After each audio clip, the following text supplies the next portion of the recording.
calafkeena kala dhamaaday waa kala tagnay دايما كوا ودلالا هدي ووايه wax ka soo dhex bixiya dhiiqada kani waa ciyaayaan xasaasi oo hareerayeen dadad iyo duufaan fadeexadeed waxaana u basbeelay sida xaabadii kadib markii uu dayacay xaaskiisa iyo caruurtiisa qisa xanuun badan nin xaaskiisa iyo caruurtiisa oo inkiray gabar oo xiriir la soobiye darteeda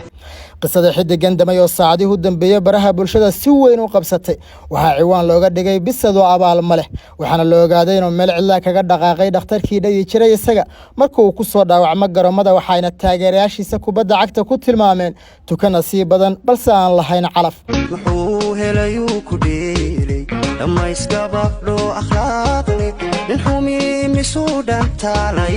badhaa waxay way qulubta dhigeed inaan qiimadeen haddaba intaana kula wadaagin warbixintan kooban fadlan layla dhac muuqaalkan si uu gaaro saaxiibo badan adigoo follow dhahanaya page-kiga Shaaca Reaction si ay ku soo gaaraan warbixinada iyo barnaamijyada dambe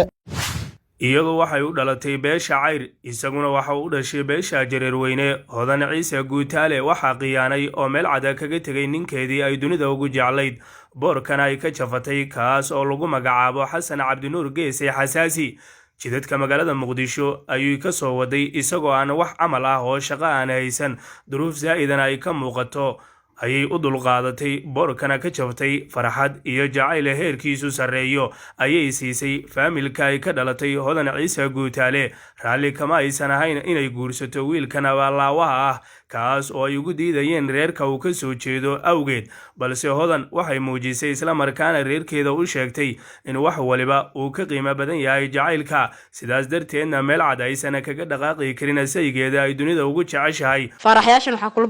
balami laha inay daacad noqdaan oo khiyaamada iska dawareega iska dhaafaan alla baayay ragga qaarkii asxaan ma laha ee haweenadu iska ilaaliya ninkii sidaasi ahaa oo ay Hodan ehel asxaab iyo qaraabo uga soo dhex baxday oo ay uga soo gooday ayaa ugu dambeyn meel cad kaga dhaqaaqay waxaana guursaday haweeney kale oo markaasi ku nool carigaasi iyo dalka Djibouti kaaga sii darana xitaa waxa uu gabadha ku sameeyay in blog uu ka saaro teleefankiisa canug yar oo ay u dhashay xitaa uu nacay oo ma bisho oo waxa uu noqday abaalaawe aan waxba ka garanaynin jacaylka ay u qabto Hodan Ciise Guutaale qaranka Soomaaliya waxa arkana best player guuleystay